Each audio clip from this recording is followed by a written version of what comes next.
आप कैसे हैं? चलिए, आप घर में स्वस्थ हैं, अच्छे हैं। चलिए, आज हम कक्षा 12वीं राजनीतिक विज्ञान का अध्ययन करते हैं। अध्याय 6 अंतर्राष्ट्रीय संगठन, आवश्यकताओं और ढांचों में सुधार। सुधार तो होना चाहिए, इस सवाल पर व्यापक प्रतिक्रिया है, लेकिन सुधार कैसे किए जाएं, यह कहना कठिन है। इस पर सहमति कायम करना भी मुश्किल है। यहाँ हम संयुक्त राष्ट्र संघ की सुरक्षा परिषद में सुधार पर जारी बहस की थोड़ी चर्चा करेंगे। सन 1992 में संयुक्त राष्ट्र संघ की आम सभा में एक प्रस्ताव स्वीकृत हुआ। इस प्रस्ताव में 3 शिकायतों का मुख्य रूप से जिक्र किया गया। पहला, सुरक्षा परिषद अब राजनीतिक वास्तविकताओं की नुमाइंदगी नहीं करती।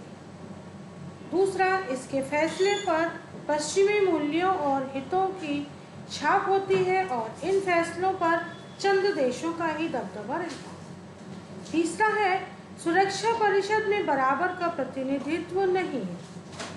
संयुक्त राष्ट्र संघ के ढांचे में बदलाव कि इस बढ़ती हुई मांगों के मद्देनजर 1 जनवरी 1997 को संयुक्त राष्ट्र संघ के महासचिव कोफी अन्नान ने जांच शुरू करवाई और सुधार कैसे कराए जाएं। मिसाल के तौर पर यह सुरक्षा परिषद के नए सदस्य चुने जाने चाहिए।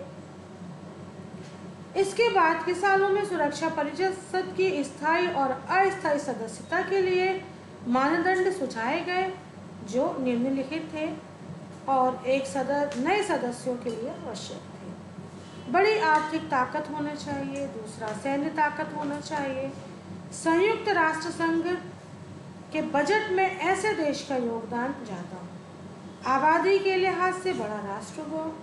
ऐसा देश जो लोकतंत्र और मानव अधिकारों का सम्मान करता है। यह देश ऐसा हो कि अपनी भूगोल, अर्थव्यवस्था और संस्कृति के लिहाज से विश्व की विविधता की नुमाइंदगी करता हो। विश्व युद्ध के दौरान सन 1944 में विश्व युद्ध अनौपचारिक स्थापना हुई। इस बैंक की गतिविधियां प्रमुख रूप से विकासशील देशों से संबंधित थी। यह बैंक मानवीय विकास, शिक्षा, स्वास्थ्य, कृषि और ग्रामीण विकास, सिंचाई सेवाएं, पर्यावरण सुरक्षा का आधारभूत ढांचा जैसे विकास, सड़क, शहरी विकास, बिजली और सुशासन के लिए काम करता है। वह अपने सदस्य देशों को आसानी से ऋण और अनुदान प्रदान करता है। ज़्यादातर गरीब देशों में ये अनुदान वापस नहीं चुकाने पड़ते। इस अर्थ में यह संस्था समकालीन वैश्विक अर्थव्यवस्था को प्रभावित करती है और इन मानदंडों से यह स्पष्ट है कि हर एक में कुछ न कुछ वैधता है। सरकारें अपने अपने हित और महत्वाकांक्षाओं के लिहाज से कुछ कसौटियों को फायदेमंद तो कुछ को नुकसानदेह मानती है। भले ही कोई देश सुरक्षा परिषद की सदस्यता के लिए इच्छुक ना हो, वह फिर भी बता सकता है कि उन कसौटियों में कौन कौन सी दिक्कतें हैं, कौन कौन सी परेशानियां हैं। तो कोई देश विश्व में सब बड़ी भूमिका निभाने की कोशिश कर रहा हो और उसकी बड़ी जनसंख्या इसमें बाधक है या सहायक है। अगर लोकतंत्र और मानवाधिकार के प्रति सम्मान की कसौटी हो तो इस मामले को बेहतरीन तरीके रिकॉर्ड वाले देशों की लाइन लग जाएगी। सवाल यह है कि क्या ये देश परिषद के सदस्य के रूप में प्रभावकारी होंगे। आगे इन सवालों पर क्या प्रतिनिधित्व के मसले को कैसे हल किया जाएगा देखा जाए। क्या भौगोलिक दृष्टि से बराबरी के प्रतिनिधित्व का अर्थ है कि एशिया, अफ्रीका, लातिनी अमेरिका और कैरेबियाई क्षेत्र की एक सीट सुरक्षा परिषद में होनी चाहिए।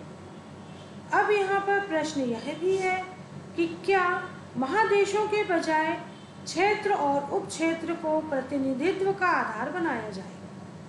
प्रतिनिधित्व का मसला भूगोल के आधार पर क्यों हल किया जाए? आर्थिक विकास को आधार मानकर यह मसला क्यों नहीं किया जाए? और क्या विभिन्न संस्कृतियां और सभ्यताओं को ज़्यादा संतुलित ढंग से प्रतिनिधित्व दिया जाएगा? कोई विश्व को सभ्यता या संस्कृति के आधार पर बांटकर देख सकता है, जबकि किसी एक ही राष्ट्र के भीतर विभिन्न सांस्कृतिक धाराएं उपस्थित होती हैं। इसी से एक और मसला है जो सदस्यता की प्रकृति को बदलने का है। मिसाल के तौर पर कुछ का जोर था कि 5 स्थायी सदस्यों को दिया गया निषेधाधिकार, जिसको वीटो पावर कहते हैं, खत्म होना चाहिए। और कुछ लोगों का मानना था कि निषेधाधिकार लोकतंत्र और संप्रभु राष्ट्रों के बीच बराबरी की धारणा से मेल नहीं खाता। सुरक्षा परिषद में 5 स्थायी और 10 अस्थायी सदस्य होते हैं, जो दूसरे विश्व युद्ध के बाद दुनिया में स्थिरता कायम करने के लिए संयुक्त राष्ट्र संघ के घोषणा पत्र में 5 स्थायी सदस्यों की विशेष हैसियत दी गई थी। इन सदस्यों को कुछ मुख्य फायदा था कि सुरक्षा परिषद में उनकी सदस्यता स्थायी होगी और उन्हें वीटो का अधिकार प्राप्त होगा। अस्थायी सदस्य 2 वर्षों के लिए चुने जाते हैं और इस अवधि के बाद उनकी जगह नए सदस्यों का चयन होता है। 2 साल की अवधि अस्थायी सदस्य रहने के लिए तत्काल बाद किसी देश को फिर से इस पद के लिए चुना जा सकता है। सबसे महत्वपूर्ण बात यह है कि अस्थायी सदस्यों को वीटो का अधिकार नहीं मिलता। वीटो का अधिकार सिर्फ 5 स्थायी सदस्यों को ही प्राप्त होता है। सुरक्षा परिषद में फैसला मतदान के जरिए होता है। हर मतदान में 1 वोट का अधिकार होता है। स्थायी सदस्यों में से कोई एक अपने निषेधाधिकार वीटो का प्रयोग कर सकता है। इस तरह वह किसी फैसले को रोक सकता है, भले ही अन्य स्थायी सदस्यों ने और सभी अस्थायी सदस्यों ने उस फैसले के पक्ष में मतदान किया। वीटो को समाप्त करने की मुहिम तो चली, लेकिन इस बात की समझ बनी है कि स्थायी सदस्य ऐसे सुधार के लिए शायद ही राजी होंगे। शीत युद्ध समाप्त हो गया हो, लेकिन संभव है कि विश्व अभी भी इसमें कुछ परिवर्तन और बदलाव के लिए तैयार न हो। इस बात का खतरा है कि वीटो न हो तो सन 1945 के समान इन ताकतवर देशों की दिलचस्पी संयुक्त राष्ट्र संघ में न रहे। इससे बाहर रहकर वे अपनी रुचि के अनुसार काम करें और उनके जुड़ाव अथवा समर्थन के अभाव में यह संगठन प्रभावकारी न रह जाएगा। अब है संयुक्त राष्ट्र का न्यायाधिकार। सदस्यता का सवाल एक गंभीर सवाल है, लेकिन इसके अलावा भी विश्व के सामने कुछ और अन्य ठोस मसले हैं। संयुक्त राष्ट्र संघ ने जब अपने अस्तित्व के 60 साल पूरे किए तो इसके सभी देशों ने प्रमुख इस सालगिरह को मनाने के लिए 2005 सितंबर में इकट्ठे हुए और इस अवसर पर मौजूदा स्थितियों की समीक्षा हुई। इस बैठक में शामिल नेताओं ने बदलते हुए परिवेश में संयुक्त राष्ट्र संघ को ज़्यादा प्रासंगिक और प्रभावशाली बनाने के लिए कुछ निम्नलिखित कदम उठाने का फैसला किया। पहला है शांति संस्थापक आयोग का गठन होना चाहिए। यदि कोई राष्ट्र अपने नागरिकों के अत्याचारों से बचाने में असफल हो जाए तो विश्व बिरादरी इसका उत्तरदायित्व ले, इस बात की स्वीकृति होना चाहिए। मानवाधिकार परिषद की स्थापना 2006-19 जून से सक्रिय है और विकास के लक्ष्य को प्राप्त करने पर सहमति, हर रूप रीति के आतंकवाद की निंदा, एक लोकतंत्र कोष का गठन और ट्रस्टीशिप काउंसिल को समाप्त करने पर सहमति। यह समझौता कठिन नहीं है। यह समझना कठिन नहीं है कि ये मुद्दे कभी भी संयुक्त राष्ट्र संघ के लिए बड़े पेचदार है। शांति संस्थापक आयोग को क्या करना चाहिए और दुनिया में बहुत से झगड़े चल रहे हैं, इनको कैसे ख़त्म करना चाहिए और इन्हें ख़त्म करने में किस तरह दखल दें। हर झगड़े में दखल देना क्या इस आयोग के लिए उचित है? क्या इस आयोग के लिए ऐसा करना संभव है? ठीक उसी तरह यह सवाल भी पूछा जा सकता है कि अत्याचारों से निपटने में विश्व बिरादरी की क्या जिम्मेदारी हो? मानव अधिकार क्या है और इस बात को कौन तय करेगा कि किस स्तर का मानव अधिकारों का उल्लंघन हो रहा है? ऐसे में सतत विकास लक्ष्य के निर्धारित विकास संबंधी महत्वाकांक्षी लक्ष्यों को मानक बनाना कहाँ तक व्यवहारिक है और आतंकवाद की कोई परिभाषा हो सकती है? इस तरह के प्रश्न संयुक्त राष्ट्र संघ लोकतंत्र को बढ़ावा देने में धन का इस्तेमाल कैसे करेगा, ऐसे ही और भी विभिन्न प्रकार के सवाल किए जा सकते हैं। संयुक्त राष्ट्र संघ में भारत में सुधार और तो भारत ने संयुक्त राष्ट्र संघ के ढांचे में बदलाव कई आधारों पर इन बदलावों का समर्थन किया है भारत ने, और भारत का मानना है कि बदले हुए विश्व में संयुक्त राष्ट्र संघ की मजबूती जरूरी है। भारत इस बात का भी समर्थन करता है कि संयुक्त राष्ट्र संघ विभिन्न देशों के बीच सहयोग और विकास बढ़ाने और ज़्यादा बढ़ाने में अपनी सक्रिय भूमिका निभाता है। भारत का विकास है कि संयुक्त राष्ट्र संघ भारत का विश्वास है कि संयुक्त राष्ट्र संघ के एजेंडे में विकास का मामला प्रमुख होना चाहिए, क्योंकि अंतर्राष्ट्रीय शांति और सुरक्षा को बनाए रखने के लिए यह एक जरूरी शर्त है। भारत की चिंता सुरक्षा परिषद को लेकर भी है कि सुरक्षा परिषद की सदस्य संख्या स्थिर है, जबकि संयुक्त राष्ट्र संघ की आम सभा में सदस्यों की संख्या में अंतर है और यह खूब बढ़ी है। भारत का मानना है कि इससे सुरक्षा परिषद के प्रतिनिधित्व मूलक चरित्र की हानि होती है। भारत का तर्क है कि परिषद का विस्तार करने पर वह ज़्यादा प्रतिनिधि मूलक होगी और इससे विश्व बिरादरी को ज़्यादा और अधिक समर्थन मिलेगा। यह जो आप चित्र देख रहे हैं, यह संयुक्त राष्ट्र शांति समिति एवं शांति निर्माण कार्यालयों का मानचित्र है कि कहाँ कहाँ पर इनके कार्यालय शांति को स्थापित करने के लिए बनाए गए हैं। इनमें मध्य अफ्रीका और है लेबनान, भारत और पाकिस्तान, दक्षिण भूटान, अरेबियाई। इसके बाद हमें इस बात का भी ध्यान रखना बहुत आवश्यक है कि सन 1965 में संयुक्त राष्ट्र संघ की सदस्य संख्या 11 से बढ़कर 15 कर दी गई थी, लेकिन अस्थायी सदस्यों की संख्या स्थिर रही। इसके बाद से परिषद का आकार जस का तस बना हुआ है। एक तथ्य यह भी है कि संयुक्त राष्ट्र संघ की आम सभा में अधिकतर विकासशील देश सदस्य देश हैं। इस कारण सुरक्षा परिषद के फैसलों में उसकी भी सुनी जानी चाहिए, क्योंकि इन फैसलों का उन पर भी प्रभाव पड़ता है। भारत सुरक्षा परिषद के अस्थायी और स्थायी दोनों ही तरह के सदस्यों की संख्या में को बढ़ाए जाने का समर्थन करता है। भारत के प्रतिनिधियों का तर्क है कि पिछले कुछ वर्षों में सुरक्षा परिषद की गतिविधियों का दायरा बढ़ा है और इसके कामकाज की सफलता विश्व बिरादरी के समर्थन पर निर्भर है। इस कारण सुरक्षा परिषद के पुनर्गठन की कोई व्यापक योजना धरातल पर बनानी चाहिए और उसमें अभी की अपेक्षा ज़्यादा विकासशील देश शामिल होने चाहिए।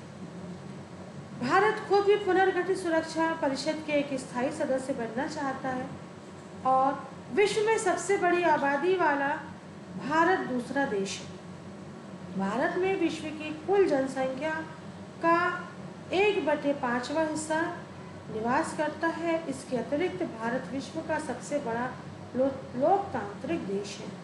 भारत की संयुक्त राष्ट्र संघ की लगभग सभी पहल में भाग लेता है। संयुक्त राष्ट्र संघ के शांति बहाल करने के प्रयासों में भारत लंबे समय से ठोस भूमिका अदा करता आ रहा है और सुरक्षा परिषद में भारत की स्थायी सदस्यता की दावेदारी इसलिए भी उचित है क्योंकि वह तेजी से अंतर्राष्ट्रीय फलक पर आर्थिक स्थिति शक्ति बनकर उभर रहा है और इससे पता चलता है कि किसी देश का अंतर्राष्ट्रीय मामलों में महत्व बढ़ रहा है। किसी देश को अपनी इस बढ़ी हुई हैसियत का फायदा उसकी विदेश नीति में मिलता है। यह विश्व व्यापार संगठन, यह अंतर्राष्ट्रीय संगठन वैश्विक व्यापार के नियमों को तय करता है। WTO इस संगठन की स्थापना 1995 में हुई थी। यह संगठन general agreement on trade and tariff के उत्तराधिकारी के रूप में काम करता है और यह है अंतर्राष्ट्रीय आणविक ऊर्जा एम्पोरियम। इस संगठन की स्थापना 1957 में हुई। यह संगठन परमाणविक ऊर्जा के शांतिपूर्ण उपयोग को बढ़ावा देने और सैन्य उद्देश्यों को इसके इस्तेमाल को रोकने की कोशिश करता है।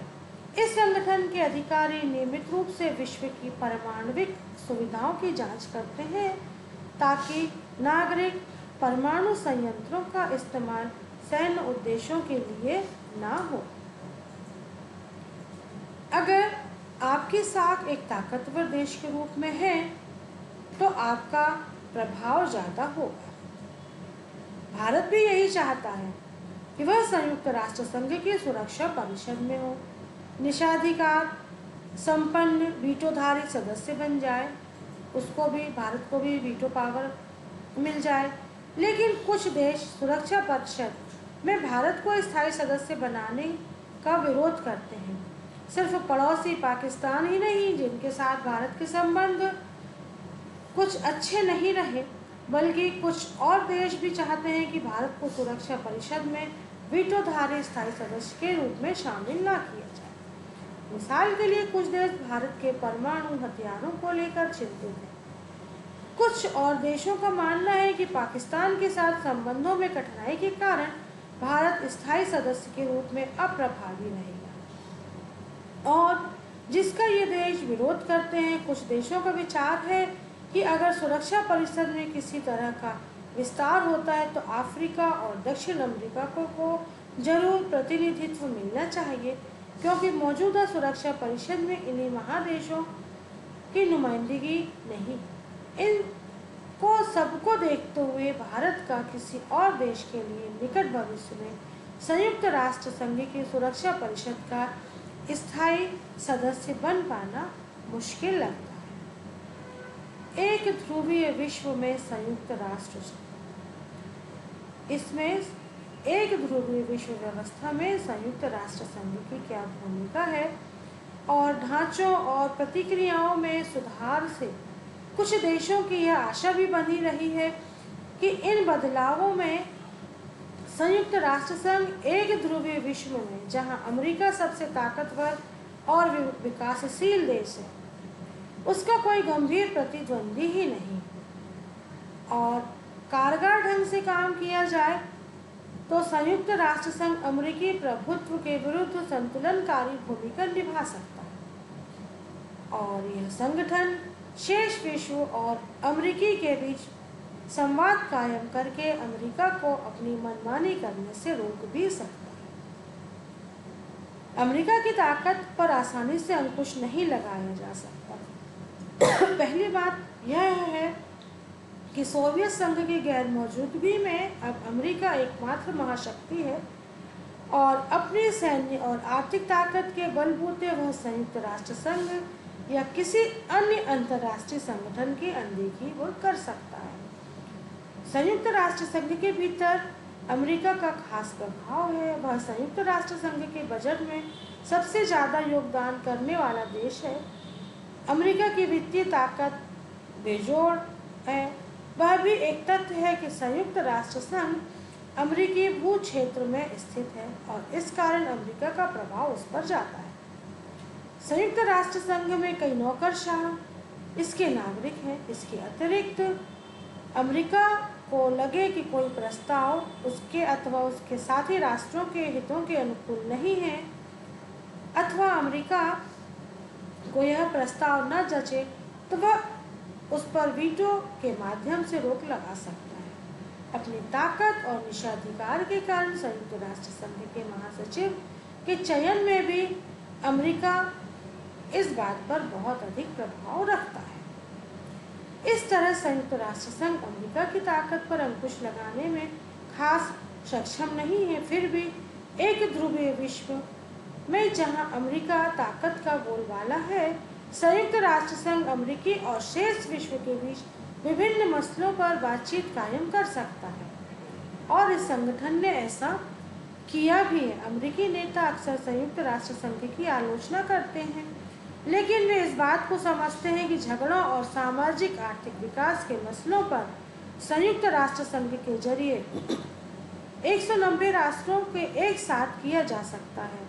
जहां तक शेष विश्व की बात है, तो इसके लिए संयुक्त राष्ट्र संघ एक ऐसा मंच है जहां पर अमेरिका रवैये और उसकी नीतियों पर कुछ अंकुश लगाया जा सकता है, और जहां अमेरिका के किसी खास रवैये और नीति की आलोचना की सुनवाई हो और कोई बीच का रास्ता निकालने तथा रियायत देने की बात भी कही या सोची जा सके। संयुक्त राष्ट्र संघ में थोड़ी कमियां हैं, लेकिन इसके बिना दुनिया और भी बदहाल है। आज विभिन्न समाजों और मसलों के बीच आपसी तार जोड़ते जा रहे हैं, जिससे पारस्परिक निर्भरता का नाम दिया जाता है। इसे देखते हुए यह कल्पना करना कठिन है कि संयुक्त राष्ट्र संघ जैसे संगठन के बिना विश्व के 7 अरब से भी ज़्यादा लोग कैसे रहेंगे। प्रौद्योगिकी यह सिद्ध कर रही है कि आने वाले दिनों में विश्व में पारस्परिक निर्भरता बढ़ती जाएगी, इसलिए संयुक्त राष्ट्र संघ का महत्व भी निरंतर बढ़ेगा। लोगों और सरकारों को संयुक्त राष्ट्र संघ और दूसरे अंतर्राष्ट्रीय संगठनों के समर्थन और उपयोग के तरीके तलाशने होंगे, और ऐसे तरीके तलाशने होंगे जिससे उनके हितों और विश्व बिरादरी के हितों से व्यापक धरातल पर वो मेल खाते हैं। यह एमनेस्टी इंटरनेशनल स्वयंसेवी संगठन है जो पूरे विश्व में मानव अधिकारों की रक्षा के लिए अभियान चलाता है। यह संगठन मानव अधिकारों से जुड़ी रिपोर्ट तैयार और प्रकाशित करता है। और दूसरा यह है ह्यूमन राइट्स वॉच। यह यहाँ पर इसका चित्र दिख रहा है। यह भी मानव अधिकारों की वकालत और उससे संबंधित अनुसंधान करने वाला एक अंतर्राष्ट्रीय स्वयंसेवी संगठन है। यह अमेरिका का सबसे बड़ा अंतर्राष्ट्रीय मानव अधिकार संगठन है जो दुनिया भर के मीडिया का ध्यान मानव अधिकारों के उल्लंघन की ओर खींचता है। बच्चों, यह है आपके गृह कार्य से संबंधित प्रश्न। इसी में है आपके NCERT वाली जो किताब है उसके भी प्रश्नों के उत्तर दिए जा रहे हैं। आप जिनको इन वीडियो के माध्यम से या फिर अपनी किताब के माध्यम से भी लिख सकते हैं, और इनको लिखने के बाद आप इनको याद जरूर करेंगे।